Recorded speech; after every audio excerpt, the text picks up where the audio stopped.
Thaco Podcast. Những thông tin, những góc nhìn, những câu chuyện thú vị, hữu ích từ khách mời với đa dạng chủ đề. Xuất bản vào thứ 6 cách tuần trên website và ứng dụng MyThaco.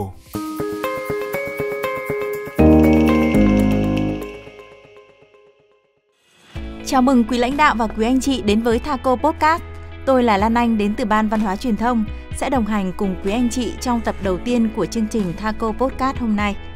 Với mong muốn mang đến một chương trình nội bộ có hình thức mới mẻ và hấp dẫn hơn dành cho cán bộ nhân viên Thaco và các tập đoàn thành viên, Ban Văn hóa Truyền thông ra mắt chuyên mục Thaco Podcast. Đây là nơi để chia sẻ những thông tin, góc nhìn, những câu chuyện thú vị, hữu ích từ khách mời với đa dạng chủ đề về Thaco và nhiều vấn đề mới đang diễn ra trong xã hội. Thông qua chương trình, chúng tôi mong muốn truyền tải những thông điệp giá trị, góp phần xây dựng môi trường làm việc văn hóa, thuận tiện tại Thaco và các tập đoàn thành viên. Thaco Podcast sẽ phát sóng vào thứ 6 cách tuần trên website mythaco.vn và ứng dụng MyThaco. Ở mỗi tập, chương trình sẽ mời đến một vị khách mời và họ sẽ cùng trao đổi, chia sẻ về những chủ đề mới. Và ở số phát sóng đầu tiên hôm nay, chúng ta có một vị khách mời đặc biệt chia sẻ về việc phát triển kỹ năng lãnh đạo và xây dựng đội ngũ kế cận tại Thaco. Quý vị hãy tiếp tục lắng nghe để xem vị khách mời đặc biệt đó là ai. Trước khi đến với phần chia sẻ của tập podcast hôm nay, kính mời quý vị cùng lắng nghe phần điểm tin với những nội dung như sau. Phí trước bạ sắp giảm 50%, khách đặt cọc mua xe để hưởng ưu đãi kép. Mới đây, Văn phòng Chính phủ ra thông báo về việc giảm 50% lệ phí trước bạ đối với ô tô sản xuất, lắp ráp trong nước và áp dụng kể từ đầu tháng 7 tới đây. Lượng khách hàng tìm mua ô tô có xu hướng tăng dần, mở ra kỳ vọng phục hồi cho thị trường.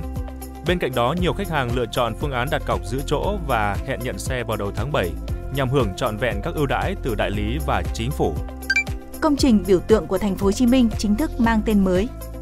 Thành phố Hồ Chí Minh đã thực hiện nghi thức gắn biển tên mới cho hai cây cầu bắc qua sông Sài Gòn là cầu Ba Son và cầu Thủ Thiêm. Cụ thể, Thủ Thiêm sẽ là tên chính thức cho cầu Thủ Thiêm 1, kết nối từ đường Ngô Tất Tố, đường Nguyễn Hữu Cảnh, quận Bình Thạnh đến đường Nguyễn Cơ Thạch, khu đô thị mới Thủ Thiêm, thành phố Thủ Đức. Đặt tên Ba Son cho cầu Thủ Thiêm 2, kết nối từ đường Tôn Đức Thắng, quận 1 đến khu đô thị mới Thủ Thiêm, thành phố Thủ Đức. Kỳ vọng mua sắm tiêu dùng dịp hè. Đón đầu làn sóng mua sắm hè, hàng loạt chương trình kích cầu mua sắm tiêu dùng đồng loạt tung ra tại siêu thị, cửa hàng, trung tâm thương mại, chợ truyền thống trên địa bàn thành phố Hồ Chí Minh với mức giá giảm sâu. Đại diện Sở Công Thương thành phố Hồ Chí Minh cho biết, nhiều chương trình kích cầu hỗ trợ doanh nghiệp sẽ có sự tham gia của nhiều đơn vị nhằm tăng cường kết nối người tiêu dùng, đẩy mạnh tiêu thụ hàng hóa, thúc đẩy hoạt động sản xuất kinh doanh, góp phần tăng trưởng kinh tế. Doanh nghiệp FDI chiếm 74% xuất khẩu của Việt Nam. Khó khăn chung của thị trường quốc tế đã kéo tổng kim ngạch xuất khẩu nhập khẩu hàng hóa của Việt Nam 5 tháng qua giảm gần 15%, ước đạt 262,54 tỷ đô la Mỹ.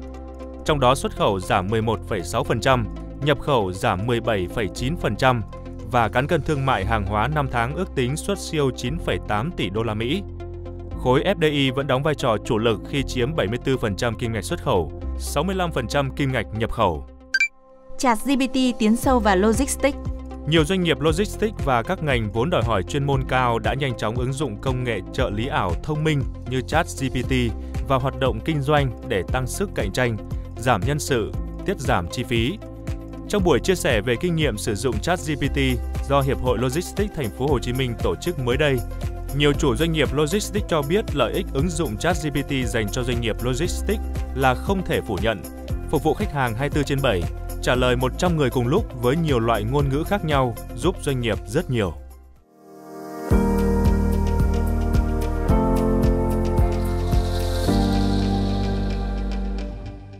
Vừa rồi là phần điểm tin và ngay sau đây, kính mời quý lãnh đạo và quý anh chị đến với phần chia sẻ của tập Thaco Podcast. Trân trọng chào đón vị khách mời đặc biệt của ngày hôm nay, Tổng Giám đốc Thaco, ông Phạm Văn Tài. Xin chào mọi người, tôi rất hân hạnh được chia sẻ trên chuyên mục Thaco Podcast ngày hôm nay. Vâng, nhưng mở đầu chương trình thì chúng ta đã có nhắc đến chủ đề mà Tổng Giám đốc sẽ chia sẻ ngày hôm nay, đó là về việc phát triển kỹ năng lãnh đạo cũng như là chiến lược xây dựng đội ngũ nhân sự kế cận tại Thaco. Tại tập đoàn thì các anh chị ở cấp phó trưởng phòng trở lên đều ít nhất một lần đã được tham dự các lớp đào tạo về lãnh đạo do chính Tổng Giám đốc đứng lớp và chia sẻ. Thông qua chủ đề podcast ngày hôm nay, tất cả cán bộ nhân viên sẽ có dịp để lắng nghe và hiểu thêm về những định hướng hoạt động của Thaco trong việc xây dựng và phát triển nhân sự. Thưa Tổng Giám đốc, khi mà nhắc đến Thaco thì người ta hay ví Thaco Chu Lai như là một trái tim.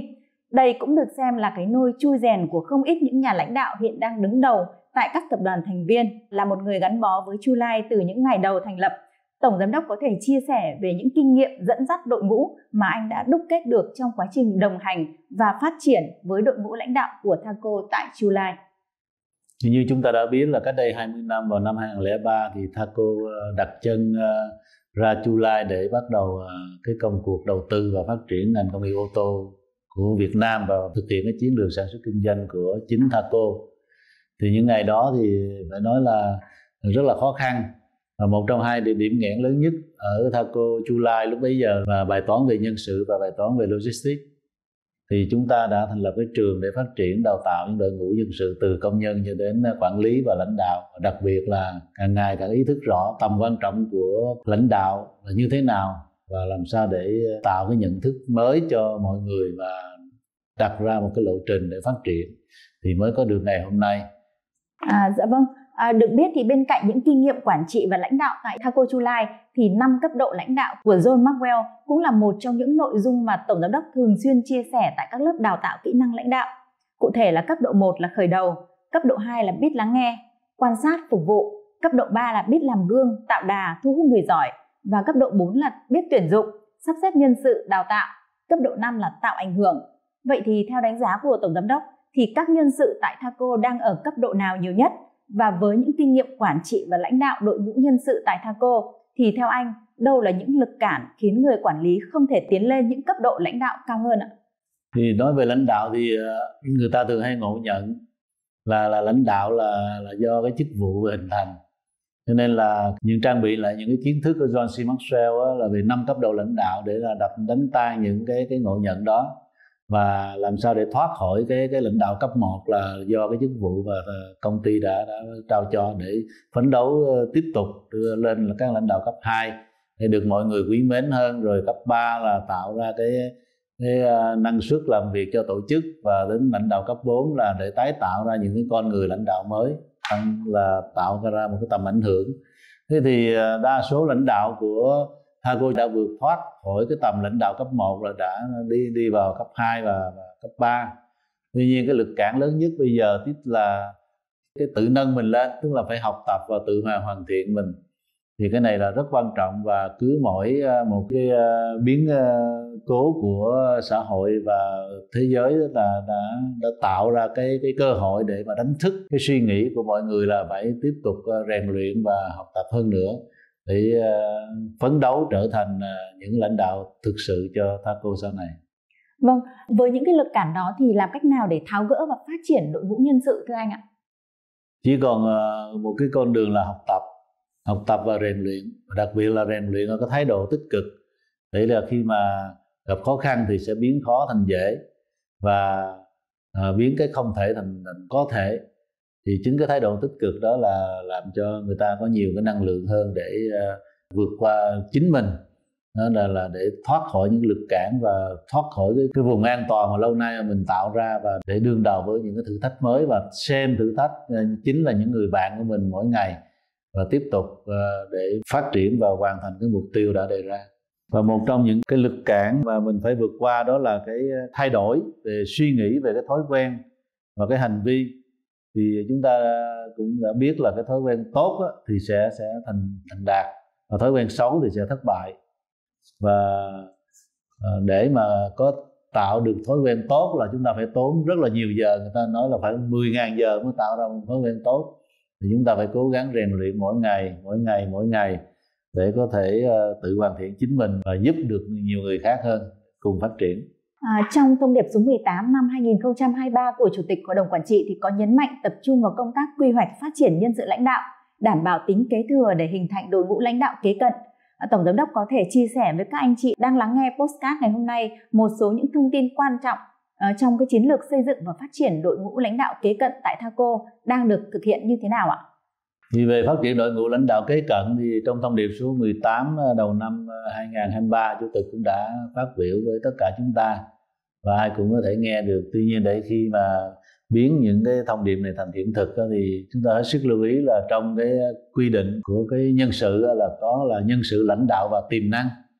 Như vậy là tất cả các tập đoàn thành viên đều có cái danh sách này. Thế nào là lãnh đạo, thế nào là tiềm năng, thì cái đó là do đặc thù của mỗi tập đoàn thành viên sẽ đề xuất. Và chính tiềm năng đó chính là những lãnh đạo kế cận trong tương lai, rất quan trọng. Và đối với cái bối cảnh phát triển mới là về công nghệ thông tin như Vũ Bảo hiện nay, thì cái trang bị của cái thế hệ mới rất là khác so với thế hệ cũ. Và như vậy lãnh đạo tiềm năng là đội ngũ lãnh đạo kế cận thực sự, nhưng cũng cần phải phát triển trên cái nền tảng của kinh doanh truyền thống để mà phát triển theo cái chiều xu thế của cái công nghệ hiện nay. Như vậy thì Thaco đã có những danh sách lãnh đạo tiềm năng rồi, và bây giờ bắt đầu là chúng ta phát triển họ như thế nào. Thì có hai chiều, một là Thaco và các tập đoàn tạo cái môi trường để nhân sự phát triển, và bản thân nhân sự cũng sẽ đặt cho mình một cái mục tiêu phát triển rõ ràng hơn trong tương lai. Vâng, đầu năm 2023 đến nay thì Thaco Group đã tổ chức rất là nhiều khóa đào tạo, đặc biệt là những khóa đào tạo dành cho nhóm nhân sự lãnh đạo tiềm năng, có thể kể đến như là các lớp phát triển khả năng lãnh đạo, AQ chỉ số vượt khó và bí quyết thành đạt. Theo Tổng Giám đốc thì đối với nhân sự tiềm năng, để có thể phát triển khả năng lãnh đạo và đứng vào đội ngũ lãnh đạo tương lai của Thaco thì đâu là chìa khóa cho họ? Cái chìa khóa cho đội ngũ lãnh đạo tiềm năng của Thaco chính là cái tinh thần vượt khó và dám thay đổi, và có cái niềm tin chắc chắn vào cái tầm nhìn của Thaco. Như vậy sẽ thôi thúc họ phát triển đi theo cái con đường đúng đắn với cái tầm nhìn chiến lược của Chủ tịch Hội đồng Quản trị đã đề ra.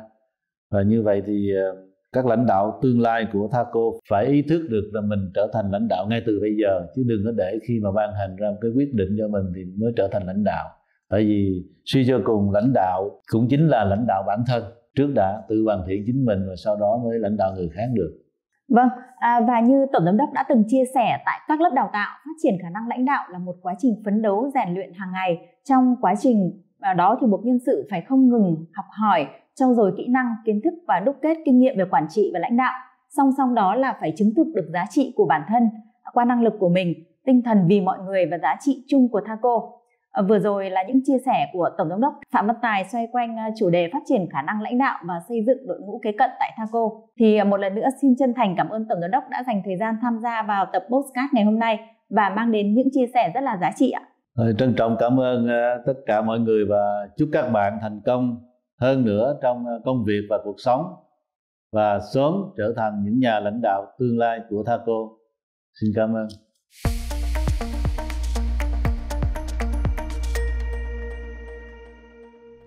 Trân trọng cảm ơn Tổng Giám đốc, và trước khi khép lại tập podcast ngày hôm nay, kính mời quý anh chị lắng nghe các hoạt động nội bộ đang diễn ra tại Thaco. Cuộc thi viết ý chí Chu Lai dành cho toàn thể cán bộ nhân viên làm việc tại Thaco và các tập đoàn thành viên diễn ra từ nay đến hết ngày 15 tháng 11 năm 2023 nhằm chào mừng kỷ niệm 20 năm Thaco đầu tư và phát triển tại khu công nghiệp Thaco Chu Lai. Cuộc thi diễn ra với 2 vòng bao gồm vòng 1 thi viết bài, vòng 2 thi thuyết trình bằng video với giải thưởng cao nhất trị giá 20 triệu đồng, một giải nhì 15 triệu đồng và một giải ba 10 triệu đồng, 5 giải khuyến khích 3 triệu đồng và phần thưởng lưu niệm cho thí sinh tham gia. Ban tổ chức hiện đang nhận các tác phẩm dự thi vòng 1 cho đến hết ngày 25 tháng 8 năm 2023 qua email vanhoatruyền thông@thaco.com.vn. Để biết thêm thông tin về thể lệ, cán bộ nhân viên vui lòng truy cập MyThaco để tìm hiểu. Thông tin vừa rồi cũng đã khép lại Thaco Podcast số đầu tiên. Chân thành cảm ơn quý lãnh đạo và quý anh chị đã lắng nghe. Thaco Podcast sẽ phát sóng vào thứ 6 cách tuần trên website mythaco.vn và ứng dụng MyThaco. Kính mời quý anh chị cùng đón theo dõi. Thaco Podcast mong nhận được các chia sẻ, đóng góp xây dựng thông qua mục like, bình luận trực tiếp tại MyThaco hoặc gửi câu hỏi trong mục hỏi đáp trên trang ứng dụng MyThaco. Trân trọng kính chào và hẹn gặp lại quý vị ở tập podcast tiếp theo.